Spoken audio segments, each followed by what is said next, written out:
बाबा शिव को याद करें और आनंद भरा जीवन जीते रहें। और जीने के लिए बाबा शिव को याद करना बहुत आवश्यक है। आज का प्रश्न है डॉक्टर संजीव कुमार,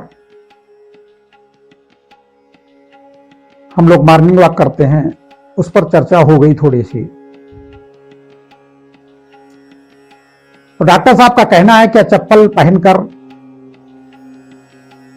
भगवान की पूजा पाठ या याद करना चाहिए कि नहीं करना चाहिए,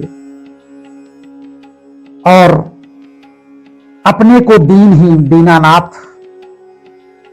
के बच्चे कहना चाहिए, दीनहीन गरीब हम मूर्ख खलकामी ये कहना चाहिए कि नहीं कहना चाहिए, इस पर प्रकाश डालें। तो पहला प्रश्न है क्या चप्पल पहनकर भगवान को याद करना चाहिए कि नहीं करना चाहिए।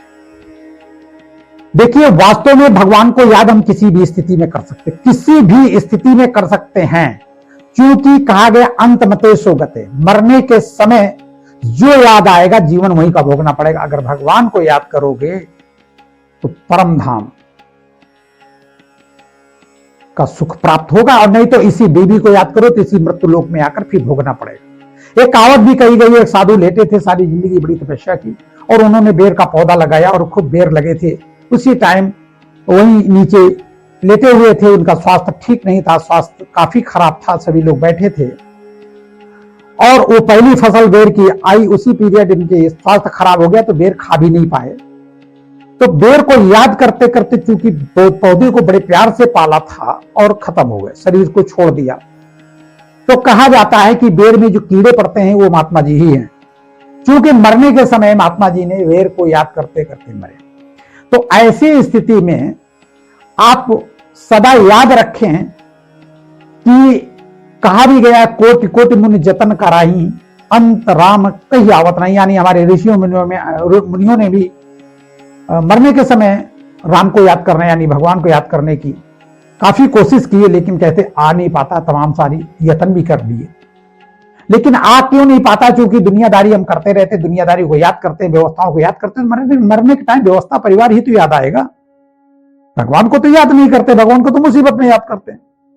और जब मरने का समय आता तो लगता है लड़के के लिए नहीं कर पाए, उसकी शादी नहीं कर पाए, ब्याह नहीं कर पाए, मकान नहीं बना पाए, उसी की याद करते करते परम पर खेवर उड़ जाते हैं, तो फिर इसी मृत्यु लोक में आना पड़ता है।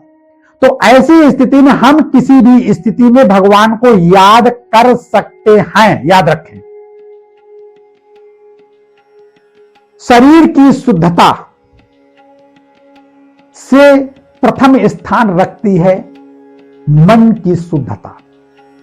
मनसा वाचा कर्मणा आपको शुद्ध होना जरूरी है, मनसा वाचा कर्मणा आपको शुद्ध होना जरूरी है। बाय द वे गंदे नाले में गिर गए आप और आप निकल नहीं पा रहे हैं, तो क्या हनुमान जी को याद नहीं करेंगे या हनुमान चालीसा का पाठ नहीं करेंगे, संकट से मुझे निकालो, क्या नहीं करेंगे, जो जो आपको आता होगा सब आप करेंगे, तो क्या अपराध हो जाएगा। बाय द वे आपने जूता पहने हुए, जल्दी भी है और आपको भगवान को प्रणाम करना है कि बाबा मैं जा रहा हूं और शाम को लौटूंगा, ये काम है, तो आप जूता मोजा उतारने के चक्कर में तुम बाबा से भगवान से मिल भी नहीं पाओगे। आप वहीं से प्रणाम करिए, झांक लीजिए दूर से, बाबा मैं चला, आप ध्यान रखो मेरे साथ चलो, कोई अपराध नहीं है।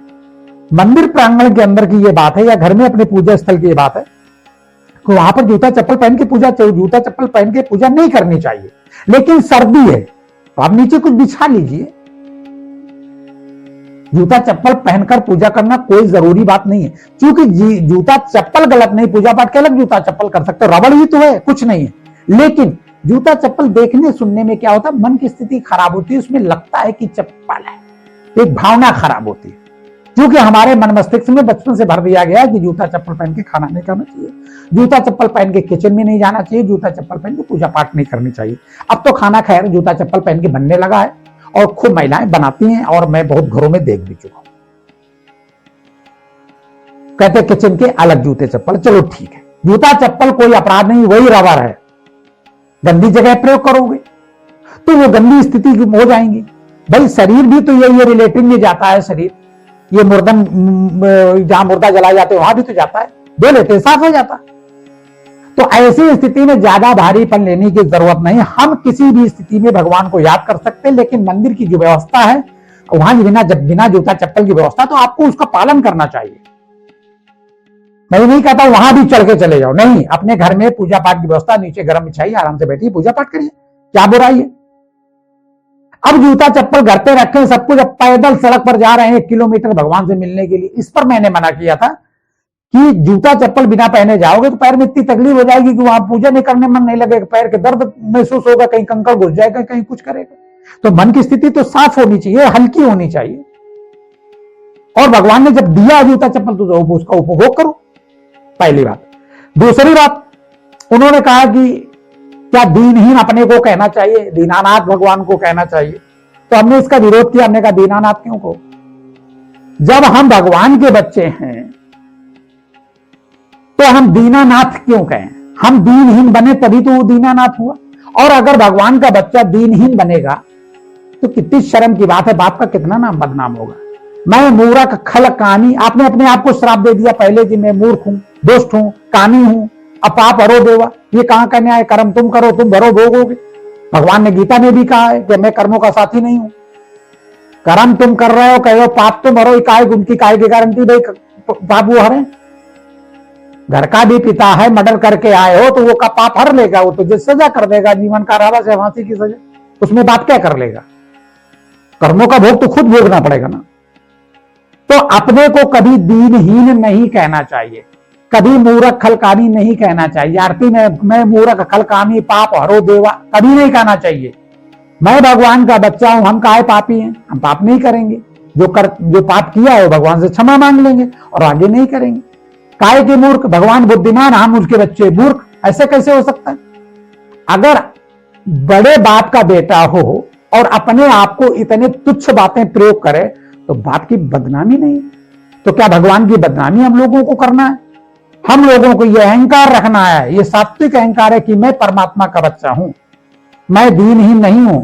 भगवान मेरी व्यवस्था करने वाला, बाबा मेरी व्यवस्था करने वाला, पिता मेरी व्यवस्था करने वाला, हमें परेशान होने की जरूरत नहीं। काहे के दीन है। अरे जिसका बाप मर जाए वो दीनहीन हो, जब परमात्मा बाप अजर अमर अविनाशी है तो वो जब मरा नहीं है तो हम काहे के दीन है। और फिर उसने जब भेजा है, इतनी बड़ी धरा दी है, सूरज चांद सितारे प्रकाश के लिए दिए हैं, हाँ खाने के लिए फल फ्रूट अन्न दिया है, पीने के लिए पानी, श्वास लेने के लिए हवा, इतना बढ़िया शरीर सुंदर सुडौल दिया है। एक बूंद वीर से इतना बड़ा शरीर का निर्माण हो जाता है। गर्भ महल में, गर्भ जेल में 9 महीना रहने के बाद उससे निकलते हैं अपने आप स्वतः, परमात्मा सब व्यवस्था करता है।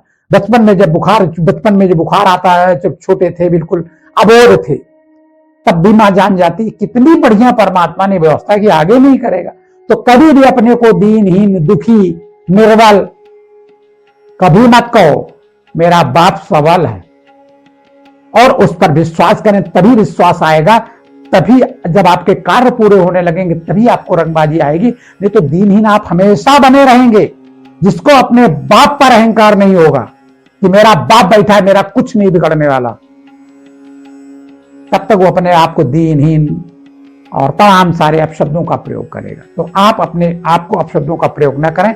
आप सबल बाप के बच्चे हैं, सबल हैं, और सारा संसार परमात्मा का बच्चा। अब मानो ना मानो, और जो अपने बाप को मानने को नहीं तैयार है तो फिर बिना बाप का तो वही है। तो भगवान ने भी कहा है, एक हमारे सगे बच्चे, एक सौतेले बच्चे जो हमें जानते ही नहीं है। सगे बच्चे जो हमें जानते हैं, पर भरोसा करते हैं। बाबा शिव को याद करें और आनंद भरा जीवन जी। बाबा शिव।